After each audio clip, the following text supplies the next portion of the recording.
여러분 환영합니다. 당신의 지식과 자산을 한 단계 업그레이드할 심층 탐구 시간에 오신 것을 진심으로 환영합니다. 네, 반갑습니다, 여러분. 오늘 우리가 파헤쳐볼 자료들 두께가 장난이 아니죠? 네, 제가 오면서 훑어봤는데 양이 정말 방대하더라고요. 맞아요.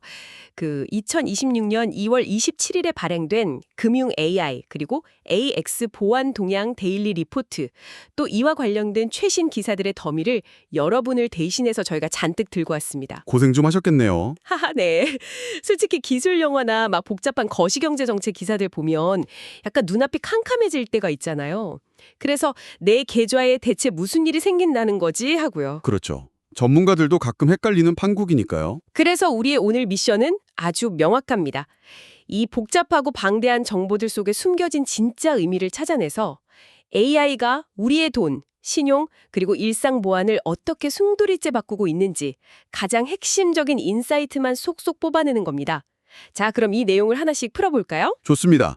여기서 주목해야 할 흥미로운 점은 오늘 우리가 살펴볼 이 방대한 자료들이 단순히 IT 기술이 또 한 걸음 발전했다, 혹은 새로운 앱이 출시됐다, 이런 수준의 이야기를 하는 게 아니라는 겁니다. 아, 단순한 업데이트 개념이 아니군요. 전혀 아닙니다. 이 문서들을 관통하는 하나의 거대한 핵심 메시지가 있는데요. 바로 2026년과 2027년을 기점으로 우리가 숨쉬듯 이용하는 이 금융 생태계 전체의 표준 자체가 완전히 뒤바뀌고 있다는 사실입니다. 야, 표준 자체가 뒤바뀐다. 네, 기술이 그저 은행원의 업무를 보조하던 시대를 지나서 이제는 AI 알고리즘과 디지털 자산이 금융 인프라 그 자체가 되어버리는 역사적인 전환점. 바로 그 한가운데를 우리가 지금 지나가고 있는 거죠. 표준 자체가 뒤집힌다는 말이 되게 묵직하게 다가오네요. 우리가 막연히 미래라고 생각했던 것들이 이미 오늘 아침 뉴스로 터져 나오고 있다는 뜻이겠죠? 맞습니다. 이미 현실입니다. 그럼 자료에 등장하는 첫 번째 변화부터 한번 짚어보겠습니다. 대출 심사 이야기인데요. 자료를 보면 부산은행과 광주은행 비롯해서 여러 은행들이 서류가 아닌 비금융 데이터를 분석하는 AI 대안 신용평가 모형을 본격적으로 도입하고 있다고 해요. 네, 굉장히 중요한 변화죠. 근데 재소비 패턴, 거래 내역, 심지어 소셜미디어 활동까지 신용평가의 기준이 된다고 적혀 있거든요. 잠깐만요. 이게 무슨 뜻인가요? 말 그대로입니다. 일상의 기록이 신용이 되는 거죠. 그러니까 제가 어젯밤에 충동적으로 막 야식을 시켜 먹거나 특정 브랜드 옷을 샀다는 그런 일상적인 기록들이 제 대출 한도를 결정할 수도 있다는 건가요? 네, 솔직히 이거 약간 좀 무섭게 들리기도 하는데요. 아주 자연스러운 반응입니다. 누군가 내 일상을 막 다 들여다보는 것 같아서 섬뜩할 수 있죠. 하지만 이 변화의 근본적인 목적을 보셔야 해요. 목적은 포용금융에 있습니다. 포용금융이요? 네, 기존 금융 시스템을 한번 생각해 보시죠. 프리랜서나 이제 막 사회에 나온 청년들, 혹은 현금 위주로 거래하던 소상공인들, 이분들은 빚을 진 적도 없는데 그저 금융거래 이력이 없다는 이유만으로 신파일러, 즉 금융 이력 부족자로 분류됐어요. 아, 대출받기 엄청 힘들었죠. 은행 문턱이 높았으니까요. 그렇죠. 그런데 AI가 비금융 데이터를 분석하게 되면 이야기가 확 달라집니다. 어떻게 달라지나요? 소셜미디어에서의 꾸준한 활동 내역, 통신비나 공과금을 단 한 번도 밀리지 않고 낸 성실함, 이런 걸 AI가 분석하는 거예요. 그래서 이 사람의 숨겨진 신용도를 새롭게 입증해내는 거죠. 아, 서류 뭉치가 아니라 그 사람의 성실한 일상 자체가 신용이 되는 패러다임이군요. 정확합니다. 실제로 리포트에 언급된 광주은행 같은 경우를 보면 소상공인 1000건의 경영 컨설팅을 진행하면서 이런 AI 기반 맞춤 지원을 확대하고 있거든요. 그렇다면 확실히 억울하게 대출을 못 받던 분들에게는 엄청난 구명줄이 될 수 있겠네요. 굉장한 기회입니다. 네, 맞아요. 그런데 자료를 조금 더 넘겨보니까 이런 AI 시스템을 구축하기 위해서 은행들이 쏟아붓는 투자 스케일이 진짜 상상을 초월하더라고요. 천문학적인 금액이죠. 네, 우리금융그룹은 남영주에 무려 8,500억 원을 투자해서 2029년 완공 목표로 AI 디지털 유니버스라는 걸 구축 중이라고 하고요. 게다가 KB는 AI 기반 문화 전환으로 무려 3.3조 원의 CSM을 달성했다고 나옵니다. 엄청난 수치입니다. 여기서 청취자분들을 위해서 질문 하나 드릴게요. 3.3조 원의 CSM을 달성했다는 게 단순히 부대 비용을 그만큼 아꼈다는 뜻인가요? 숫자가 너무 커서 감이 잘 안 와서요. 아주 좋은 질문입니다. CSM, 그러니까 계약 서비스 마진이라는 건요. 보험사나 대형 금융사가 미래에 벌어들일 것으로 예상되는 이익을 현재 가치로 환산해서 쌓아두는 아주 핵심적인 재무지표입니다. 아, 미래의 이익을 당겨서 계산한 거군요. 네, 다시 말해 KB가 단순히 비용 절감을 한 게 아니라는 뜻입니다. AI를 기업 문화 전체에 이식함으로써 장기적이고 확실한 미래 수익 구조 자체를 3.3조 원어치나 새로 창출해냈다는 의미죠. 와, AI가 그냥 단순한 비용 절감 툴이 아니라 거대한 이익 창출 엔진으로 증명이 된 거네요. 그렇습니다. 이건 국내만의 현상도 아니에요. 리포트를 자세히 보시면 전 세계에서 가장 깐깐하고 보수적으로 돈을 굴리기로 유명한 노르웨이 국부펀드마저 엔트로픽이라는 엔터프라이즈 AI를 활용 중이라고 명시되어 있습니다. 그 보수적인 국부 펀드가요? 네.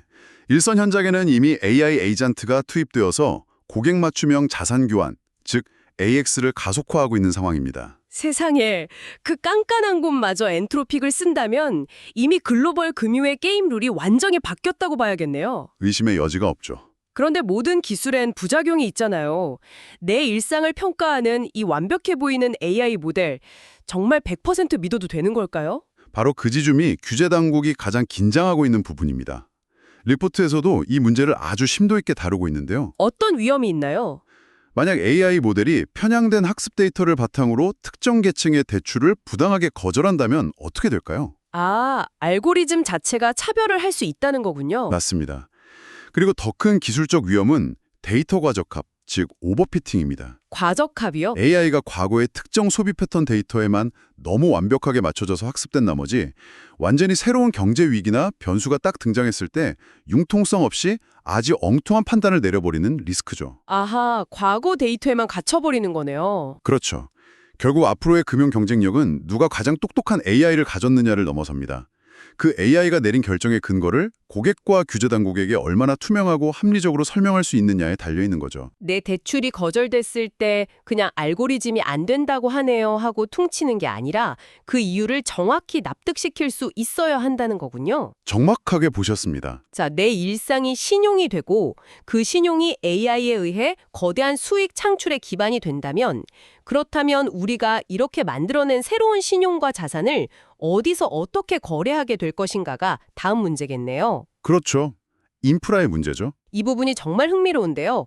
자료에 따르면 신한, 하나, 삼성카드, 네이버 등 네로라 하는 거대 기업들이 뭉쳐서 스테이블 코인 생태계를 위한 컨소시엄을 확장하고 있다고 합니다. 네, 아주 거대한 움직임입니다. 솔직히 청취자분들도 다 기억하시겠지만 몇 년 전에 암호화폐 붐 일었을 때 온갖 잡코인들이 쏟아졌다가 사라지는 걸 우리가 똑똑히 봤잖아요. 네, 피해자도 많았죠. 그런데 지금 이 전통적인 금융의 거인들과 빅테크가 왜 새삼시 없게 디지털 화폐 발행에 직접 뛰어든 건가요? 과거의 코인 투기 열풍과는 완전히 다른 맥락으로 접근하셔야 합니다.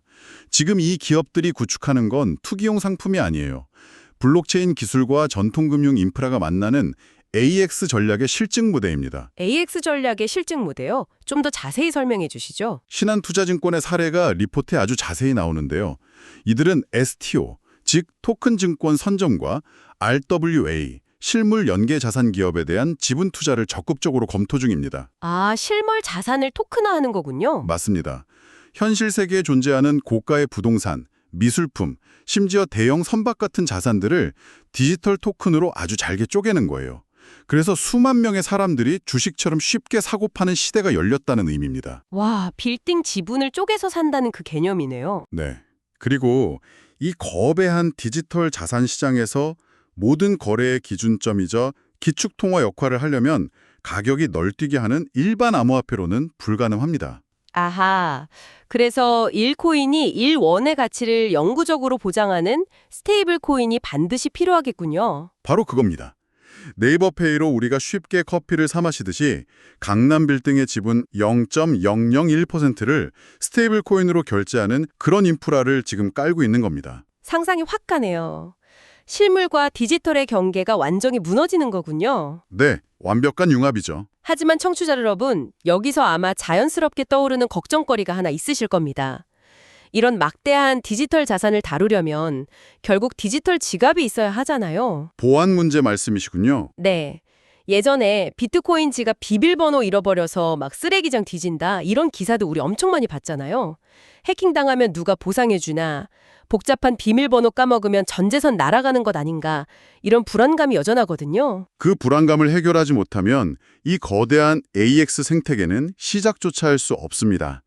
그래서 지금 기업들 간의 보안 인프라 선점 경쟁이 그 어느 때보다 치열한 겁니다. 자료에 보안 관련 내용도 꽤 많았죠? 네, 리포트를 보면 하나와 교보증권이 디지털 자산 사업을 위해서 MPC 기반 지갑 및 복구 기술을 전격 도입했다고 나옵니다. NPC요? 그게 뭔가요? 다자간 연산 기술이라는 건데요. 비유를 해보자면 이렇습니다. 예전에는 시드 구문이라고 불리는 12개나 24개의 복잡한 암호 단어가 있었어요. 아, 종이에 적어서 보관하라고 하던 그거요. 네, 사용자가 직접 종이에 적어서 금고에 숨겨둬야 했죠. 도둑이 그 종이만 찾으면 그냥 끝나는 거였습니다.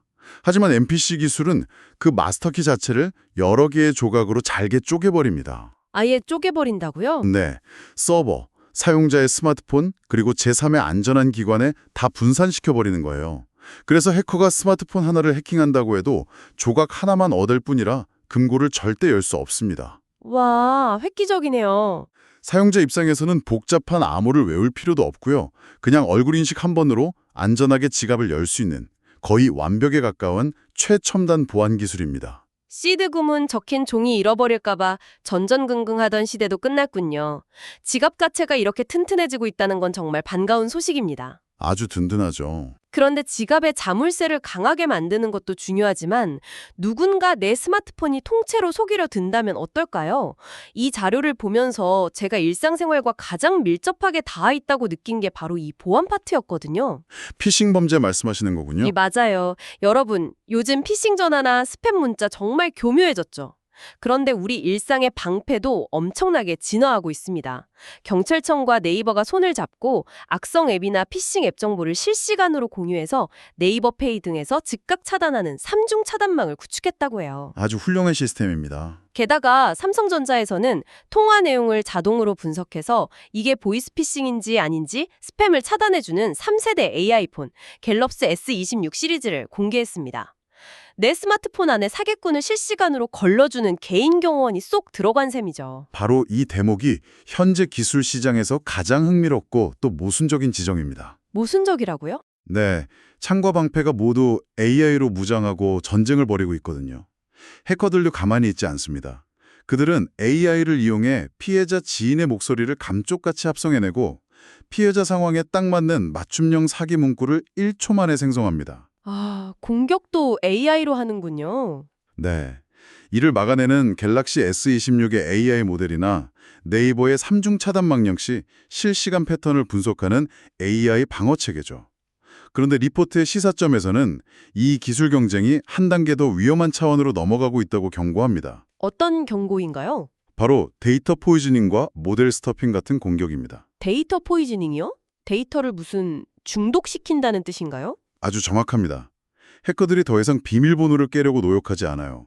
대신 우리를 지켜주는 AI 방어 모델 자체를 오염시켜버립니다. 와, 방어망 자체를 망가뜨린다고요? 비유하자면 아주 훌륭한 경비견에게 몰래 다가가서 계속 소시지를 던져주면서 훈련을 망가뜨리는 겁니다. 나중에 진짜 도둑을 봐도 짖지 않도록 잘못된 학습 데이터를 계속 주입하는 거죠. 소름 돋네요. 경비견을 바보로 만드는 거잖아요. 맞습니다. 이 때문에 보안 전문가들은 지금 AI 시스템의 학습 데이터 무결성을 지키는데 정말 사활을 걸고 있습니다. 더불어서 리포트에서는 아무리 AI폰이 발전해도 사용자가 다중인증 같은 기본적이고 실용적인 보안 조치를 생활화해야 한다고 강력하게 권고하고 있어요. 그래야 비밀번호가 유출되더라도 최종 피해를 막을 수 있으니까요. 기술이 알아서 다 해줄 거라 믿고 그냥 방심하면 절대 안 된다는 거군요. 결국 기본이 제일 중요하네요. 언제나 기본이 최우선입니다. 자료에 보니까 이 첨단 기술의 시대에도 결국 사람의 역할이 빛나는 순간이 있더라고요. 청주 지역과 B&K 경남은행 언양 지점에서 창구 직원들이 고객의 막 불안한 눈빛과 비정상적인 거래 패턴을 눈썰미로 딱 포착해서 보이스피싱 현금 수거책을 막고 감사장을 받았다는 소식이 실려 있었어요. 네, 저도 그 기사 봤습니다. 3중 차단망이니 AI폰이니 해도 마지막 순간에 사람을 구하는 건 역시 사람의 따뜻한 관심과 직관인가 봅니다. 아주 통찰력 있는 말씀입니다. 기술이 고도화될수록 인간의 직관이 가진 가치가 역설적으로 더 높아진다는 것을 보여주는 정말 후요한 사례죠. 창과 방패의 전쟁이 참 치열하네요. 자, 기업들은 이렇게 미친 듯이 기술을 발전시키고 방어망을 고도화하고 있는데 정작 이 모든 상황을 둘러싼 거시경제나 시장의 분위기를 보면 굉장히 극단적입니다. 온도 차이가 꽤 심하죠. 네, 자료에 나타난 정책과 시장의 온도 차이가 진짜 롤러코스터 수준이에요. 먼저 팩트를 좀 짚어드리자면 한국은행은 기준금리를 2.50%로 동결했습니다. 경제 상황을 꽤 긍정적으로 보고 있어요. 맞습니다. 반도체 수출 호조 등을 이유로 들었죠. 네, AI와 반도체 수출 호조가 이어지고 있고 짓눌려 있던 소비도 점진적으로 개선될 것이란 전망을 내놨거든요. 정부 역시 아주 적극적입니다.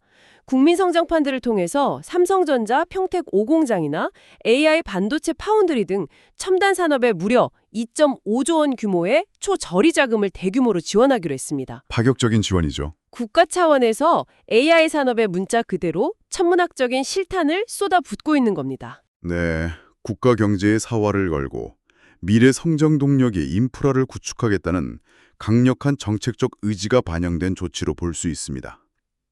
기업들 역시 혁신의 페달을 밟고 있죠.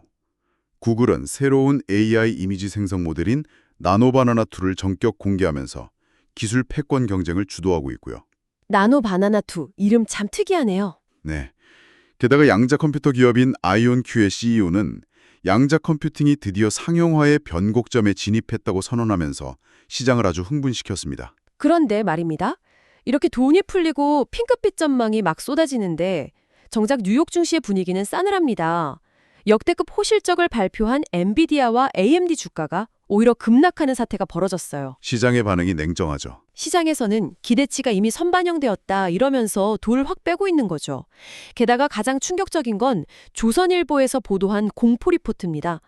AI가 노동시장을 빠르게 잠식하고 소득 양극화를 심화시켜 사람들의 소비 구조에 치명적인 타격을 주어서 결국 2028년 금융위기로 이어질 수 있다는 섬뜩한 경고를 내놓은 겁니다. 아주 비관적인 시나리오죠. 심지어 지금 1월에서 3월 결산 시즌을 맞아서 시장의 불공정 거래가 판을 치고 있다며 금융감독원이 집중 감시를 선언하기까지 했어요. 한쪽에서는 2.5조 원을 쏟아붓고 혁신을 외치는데 다른 쪽에서는 주가가 폭락하고 위기설이 돕니다. 도대체 청취자분들은 어느 장단에 춤을 춰야 하는 걸까요? 이는 우리에게 아주 중요한 질문을 던집니다. 정부의 막대한 자금 지원과 기술의 눈부신 발전이라는 엑셀러레이터가 과연 그 이면에서 발생할 사회적 비용이라는 브레이크를 이겨낼 수 있을 것인가? 브레이크를 이겨낼 수 있을 것인가? 네. 한국은행은 소비 회복을 전망했지만 조선일보 리포트가 지적하는 바도 매우 날카롭습니다. 아무리 공장을 짓고 초저리로 자금을 지원해도 AI가 노동자들의 일자리를 빼앗아서 사람들의 주머니가 가벼워지면 그 혁신적인 제품과 서비스를 소비해줄 시장 자체가 완전히 붕괴한다는 딜레마죠. 아, 만드는 사람은 있는데 살 사람이 없어지는 거군요. 맞습니다. 그래서 정책 입안자들은 이 거대한 충돌을 조율하기 위해 금리와 자원 배분을 마치 핀셋처럼 미세 조정해야 하는 아주 어려운 과제에 직면해 있습니다. 구타 인프라가 발전한다고 해서 내 지갑이 자동으로 두꺼워지는 건 절대 아니라는 거군요. 그렇습니다. 그래서 청취자 여러분 같은 개인 투자자들에게는 비판적인 사고가 그 어느 때보다 중요합니다. 엔비디아와 AMD의 주가 급락 현상을 한번 보십시오. 시장은 완벽함을 이미 가격에 100% 반영해두고 단 1%의 불안감만 스쳐도 투매를 던져버립니다. 진짜 무서운 시장이네요. 이럴 때일수록 단기적인 시장의 변동성과 기술의 장기적인 패러다임 변화를 분리해서 볼 줄 알아야 합니다. 아까 아이온큐가 언급한 양자 컴퓨팅 같은 기술은 단기적으로는 거품 논란에 휩싸여서 주가가 춤을 출지도 모르죠. 하지만 장기적으로는 AI 연산력의 한계를 깨부수고 산업 전체의 판도를 바꿀 진짜 잠재력입니다. 장기적인 관점이 필요하다는 거군요. 극단적인 공포와 환희 사이에서 중심을 딱 잡고 시장의 리스크를 냉정하게 평가해서 포트폴리오를 점검하는 그런 비판적 지혜가 반드시 필요합니다. 휩쓸리지 말고 시장의 진짜 체력을 보라는 말씀이시네요. 자, 어느덧 오늘 우리가 산더미처럼 쌓여있던 소스들을 하나하나 깊게 다 파헤쳐 보았습니다. 여러분, 오늘 내용들을 하나로 꿰어글까요?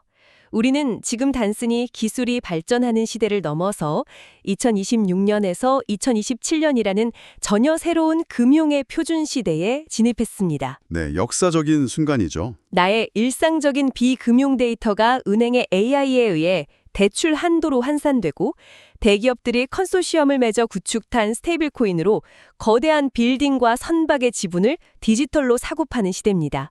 그리고 내 주머니 속의 AI 폰이 실시간으로 해커들과 전쟁을 치러주는 그런 세상이죠. 일상이 완전히 달려지는 겁니다. 이 거대한 전환기에는 단순히 주식 계좌의 수익률만 쳐다볼 때가 아닙니다. 나의 데이터가 곧 나의 자산이 되는 시대에 내 디지털 발자국을 어떻게 관리하고 활용할 것인지 진지하게 점검해봐야 할 시점입니다. 아주 정확한 요약입니다. 변화의 파도가 거셀수록 매일 쏟아지는 자극적인 뉴스 파편에 흔들리기보다는 한 발 물러서서 거시적인 경제의 흐름을 읽어내는 눈이 정말 중요합니다. 오늘 다룬 정부의 인프라 투자, AI 기술의 비약적 발전, 그리고 그 이면에 숨은 잠재적 위기설들이 청취자 여러분의 일상적인 자산관리 전략에 어떻게 연결될 수 있을지 큰 그림을 그려보는 시간이 되셨기를 바랍니다. 자, 이제 오늘 심층 탐구를 슬슬 마무리할 시간이 다가왔는데요. 인사드리기 전에 오늘 우리가 다룬 흥미로운 변화들을 바탕으로 여러분이 출퇴근길에 혼자 조용히 생각해 보실 만한 조금은 도발적인 질문을 하나 던져볼까 합니다. 어떤 질문일지 기대되네요. 우리의 소셜미디어 활동과 평소 소비 패턴이 나침판이 되어서 신용 점수로 둔갑하고 완벽하게 똑똑해진 AI 에이전트가 내 자산을 24시간 분석해서 알아서 굴리며 가장 저렴한 대출과 완벽한 투자처를 딱 찾아주는 세상. 분명 우리는 돈 문제에서 해방되어서 엄청나게 편리한 삶을 누리게 될 것입니다. 굉장히 매력적인 미래죠. 하지만 곰곰이 생각해보면 결국 미래의 내 돈이 어디로 흘러갈지, 내가 어떤 자산에 투자할지를 결정하는 건 더 이상 나의 주체적인 의지가 아니라 수많은 AI들이 0.0001초 만에 벌이는 알고리즘들의 협상 결과일지도 모릅니다. 뼈 있는 말씀이네요. 청취자 여러분, 우리 금융생활의 그 모든 복잡한 결정을 가장 효율적이고 완벽한 AI에게 온전히 맡기는 것은 지긋지긋한 자본의 굴레에서 벗어나는 궁극적인 자유일까요? 아니면 내 삶의 기반이 되는 가장 중요한 통제권을 영원히 기계에게 넘겨주는 일일까요? 한 번쯤 깊게 고민해봐야 할 철학적인 문제네요. 오늘 하루 네이버 페이로 결제를 하시거나 삼성 AI 폰으로 전화를 받을 때 이 질문을 한 번쯤 깊이 곱씹어 보시길 바랍니다. 여러분의 소중한 시간을 내어 저희와 함께 이 방대한 지식의 조각들을 가치 있게 채워주셔서 진심으로 감사합니다. 당신의 지식과 자산을 한 단계 끌어올린 오늘의 심층 탐구, 여기서 모두 마치겠습니다. 여러분, 오늘도 흔들림 없는 하루 보내세요. 감사합니다. 평안한 하루 보내십시오.